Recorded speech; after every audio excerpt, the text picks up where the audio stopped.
offert par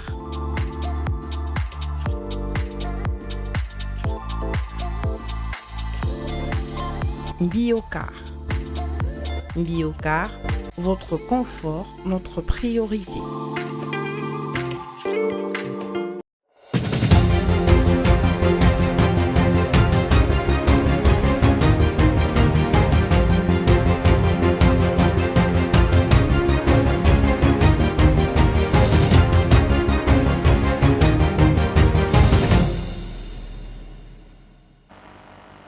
C'est toujours un réel plaisir de vous retrouver et de vous informer, Madame, Monsieur. Bonsoir et bienvenue à cette édition du journal dont voici les principaux titres.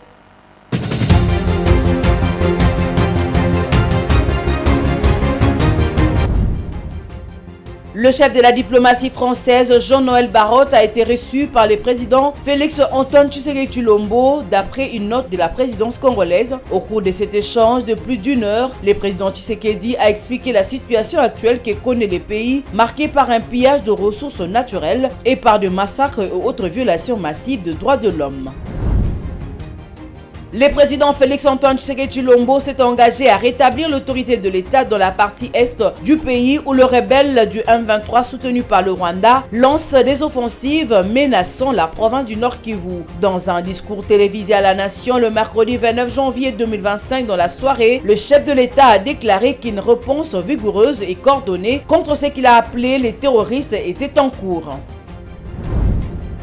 Plusieurs étudiants de l'université de Kinshasa se sont réunis dans la matinée de ce jeudi 30 janvier 2025 pour manifester contre l'agression rwandaise via ses supplétifs du M23 dans la partie orientale de la RDC. La police nationale a dispersé les manifestants. Des tirs ont été entendus. Des unités de la police étaient visibles jusqu'aux alentours de 13 h sur la route universitaire pour dissuader les manifestants afin que la vie reprenne son cours normal.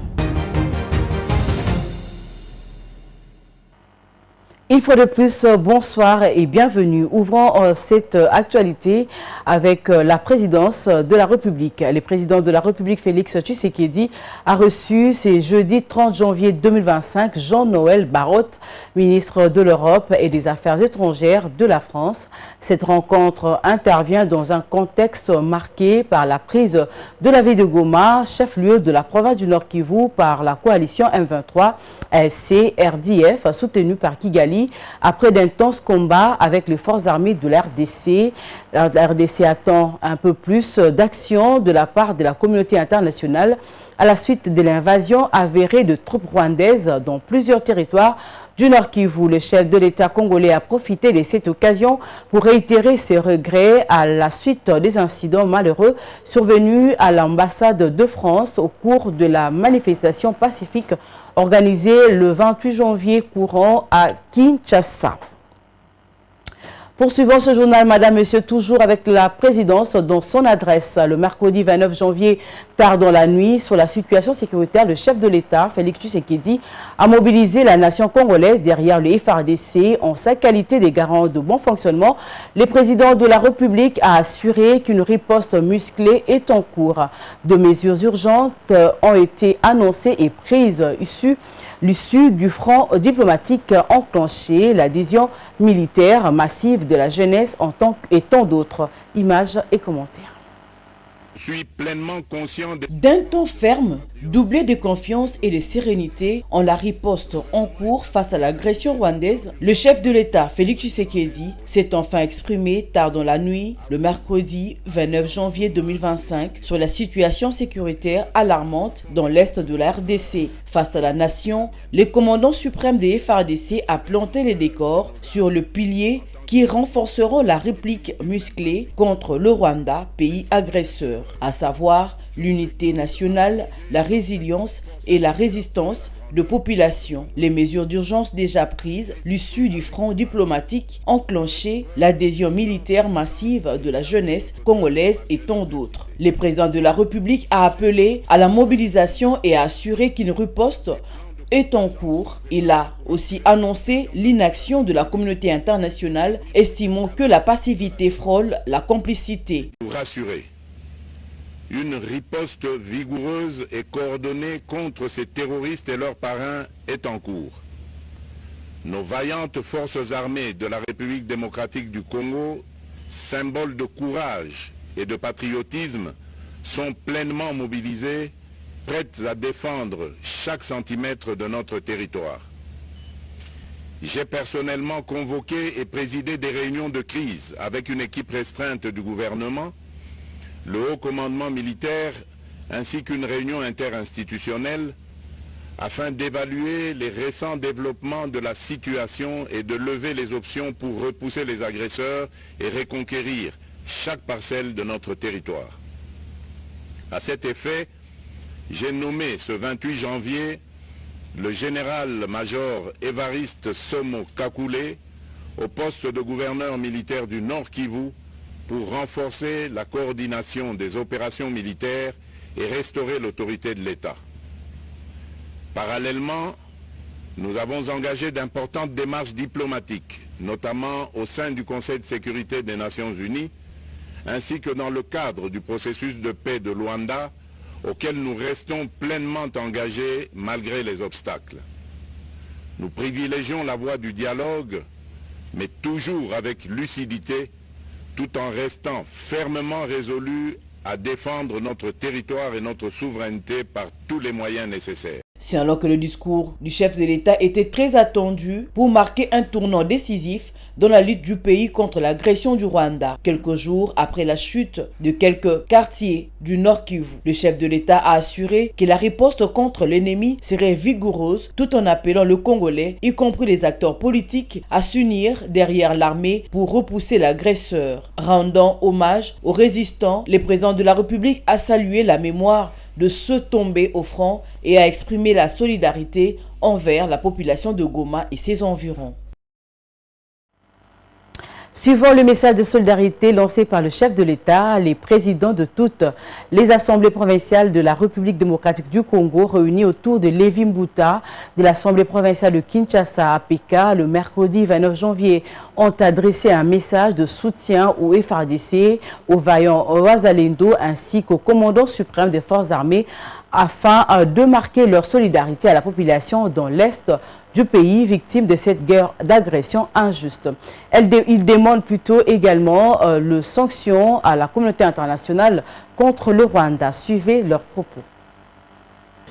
Déclaration politique des présidents des assemblées provinciales de la République démocratique du Congo. Nous, présidents des assemblées provinciales de la République démocratique du Congo, faisons la déclaration suivante. 1. Condamnons avec la dernière énergie la récente offensive menée dans la ville de Goma, chef-lieu de la province du Nord Kivu, par l'armée rwandaise avec leur supplétif du mouvement rebelle du M23. 2. Apportons notre soutien total au commandant suprême des forces armées de la République démocratique du Congo, ainsi que de la police nationale congolaise, son Excellence Félix Antoine Tshisekedi Tshilombo, chef de l'État. 3. Apportons un soutien et un réconfort moral à nos frères et sœurs du Nord Kivu qui vivent en ces moments innocemment une situation qu'ils n'ont pas voulu. 4.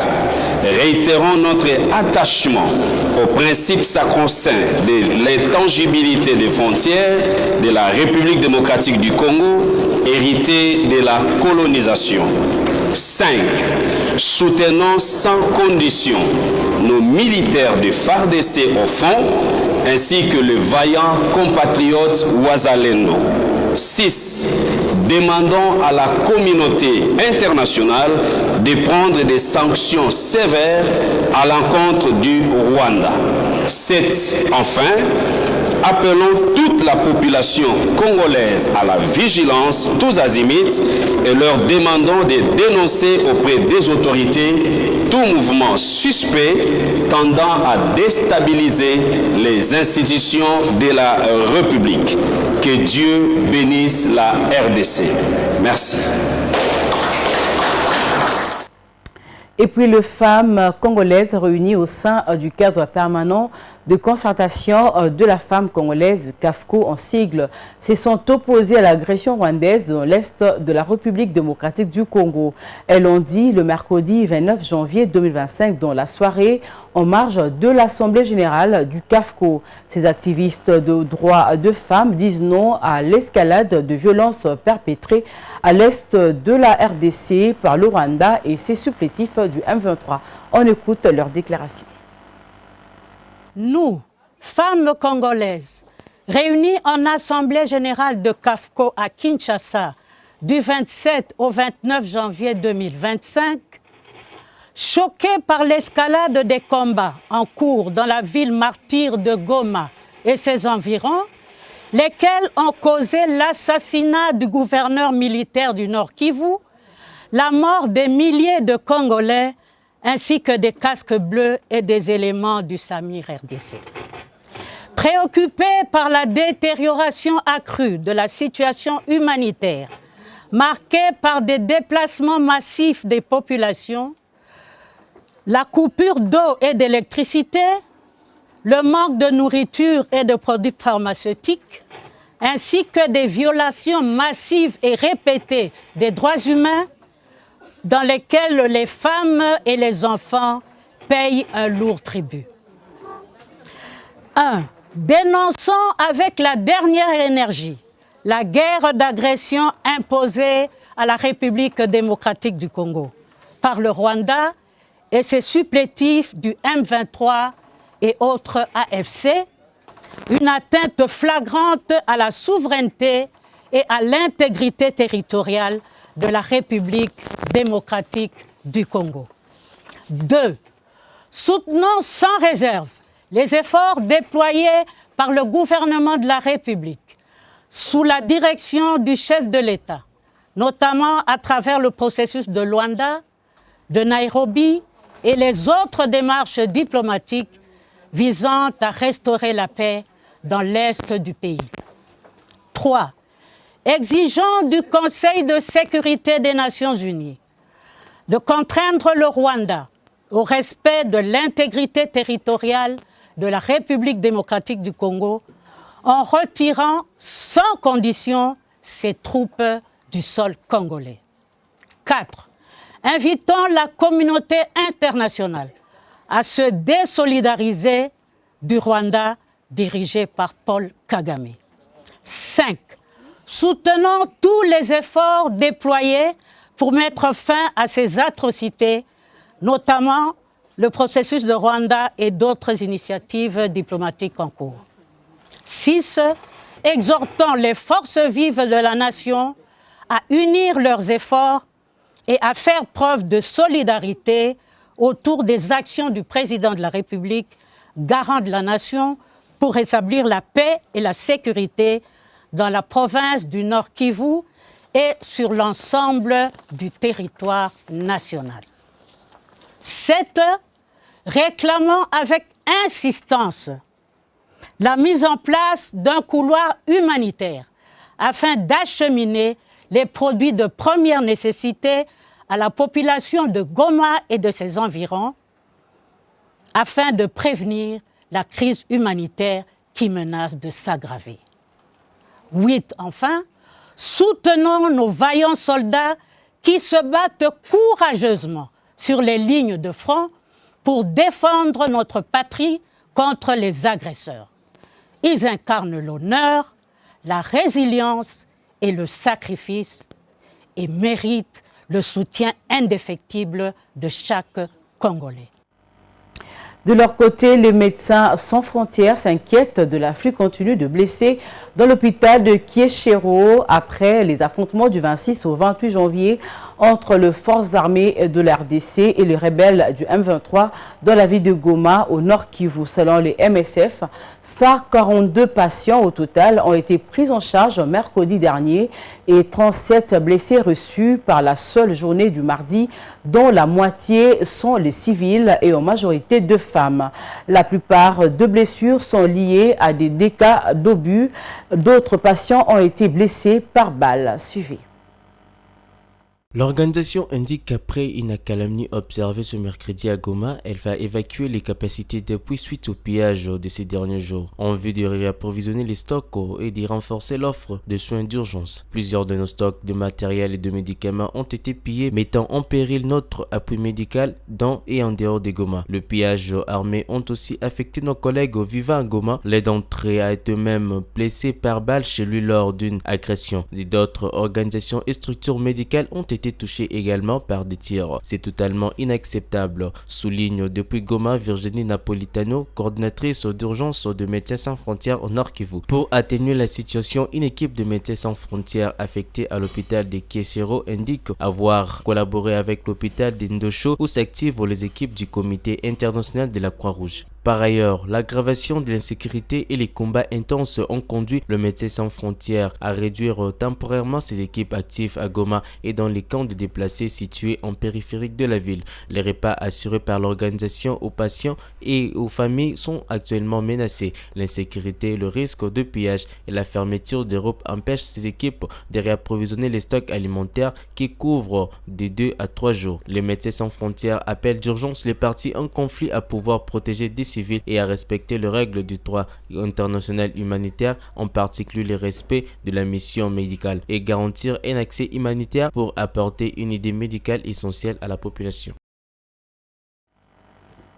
Le gouverneur du Sud Kivu, dans l'Est de la RDC, Jean-Jacques Pouroussi, a remis le jeudi 30 janvier 2025 au service minier de sa province 20 tonnes de béryl interceptées dans le territoire de Calais, dans cette même province, auprès des exploitants miniers qui voulaient le faire sortir frauduleusement de cette province vers un pays voisin. La saisie de la cargaison de ces minerais précieux et recherchés dans le monde pour la fabrication des bijoux s'inscrit dans le cadre de la lutte contre la contrebande minière et la promotion de la traçabilité de minerais au niveau de la province du Sud Kivu. On écoute les propos du gouverneur. Dans le cadre du combat que nous sommes en train de mener pour la traçabilité de la chaîne des minéraux, afin que ces minéraux puissent profiter à la province du Sud Kivu, à la population du Sud Kivu, eh bien nous avons pu mettre la main sur les 20 tonnes de béryl que vous voyez ici entassées dans ces sacs. Aujourd'hui, nous sommes ici pour remettre cette quantité dans la chaîne de traçabilité, dans la chaîne minière, remettre ça à l'État, au service technique, afin que le processus puisse être engagé, que la province, l'État congolais au niveau national, ainsi que la population, le territoire d'où viennent ces minéraux, particulièrement le territoire de Calais, parce que ça vient de ce territoire de Calais, puissent profiter de ce produit. Revenons à Kinshasa. Plusieurs étudiants de l'université de Kinshasa, UNUKIN, ont manifesté ce jeudi 30 janvier 2025 dans la capitale congolaise contre l'agression rwandaise dans l'est de la République démocratique du Congo via ses supplétifs du M23, suite à la note circulaire publiée par le ministère de l'Enseignement supérieur le 27 janvier déclarée journée sans cours, appelant les étudiants à manifester. La police a dispersé les manifestants. Des tirs ont été entendus, des unités de police étaient visibles jusqu'aux alentours des 13 h sur la route université près du rond-point Ngaba pour dissuader les manifestants afin que la vie reprenne son cours normal.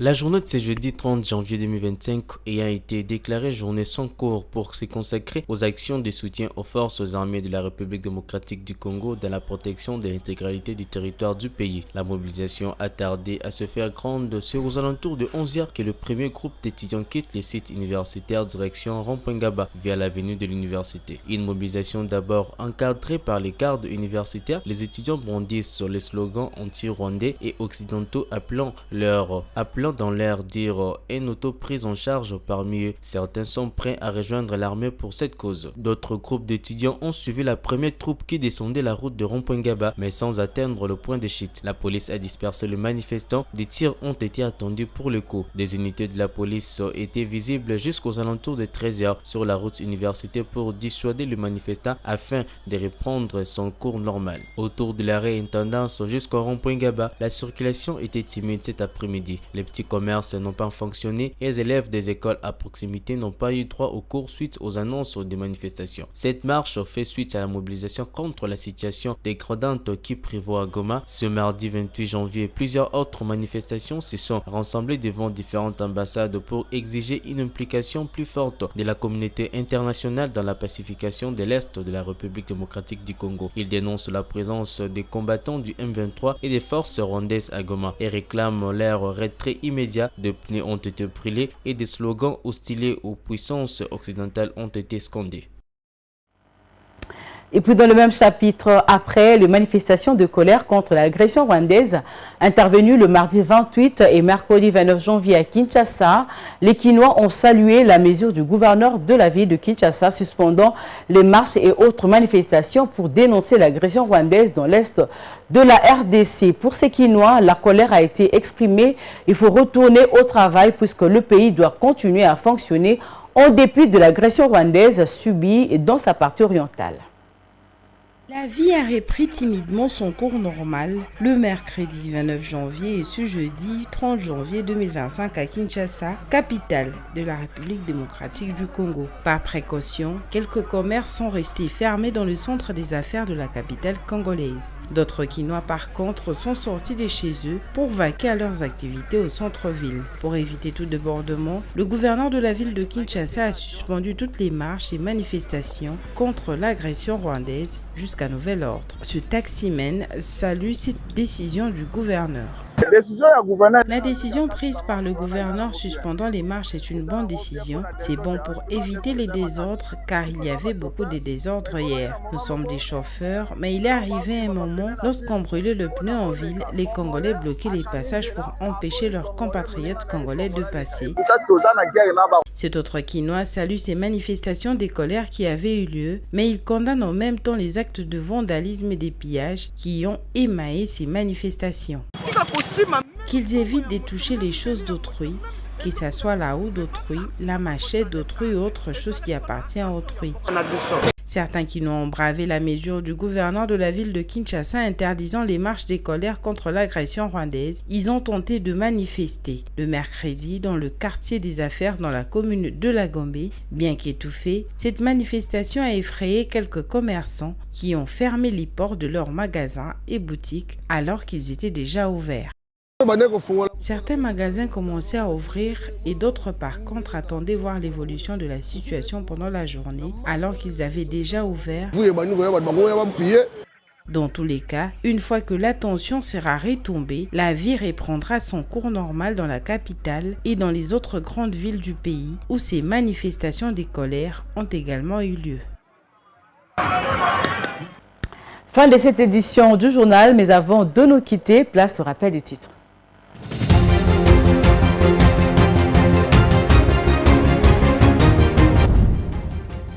Le chef de la diplomatie française, Jean-Noël Barrot, a été reçu par le président Félix-Antoine Tshisekedi Tshilombo d'après une note de la présidence congolaise. Au cours de cet échange de plus d'une heure, le président Tshisekedi a expliqué la situation actuelle que connaît le pays, marquée par un pillage de ressources naturelles et par des massacres et autres violations massives de droits de l'homme.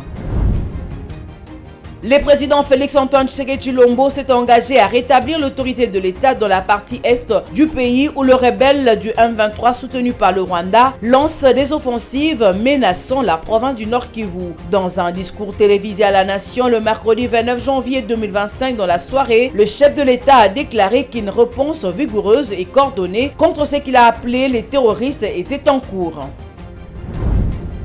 Plusieurs étudiants de l'université de Kinshasa se sont réunis dans la matinée de ce jeudi 30 janvier 2025 pour manifester contre l'agression rwandaise via ces supplétifs du M23 dans la partie orientale de la RDC. La police nationale a dispersé les manifestants. Des tirs ont été entendus. Des unités de la police étaient visibles jusqu'aux alentours de 13h sur la route université pour dissuader les manifestants afin que la vie reprenne son cours normal.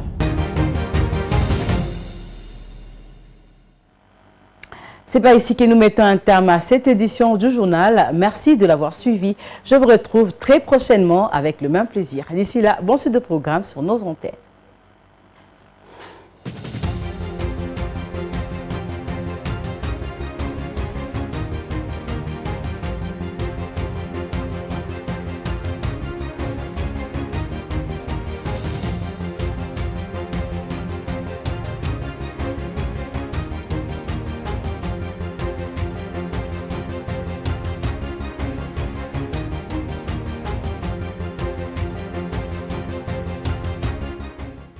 Ce journal vous a été offert par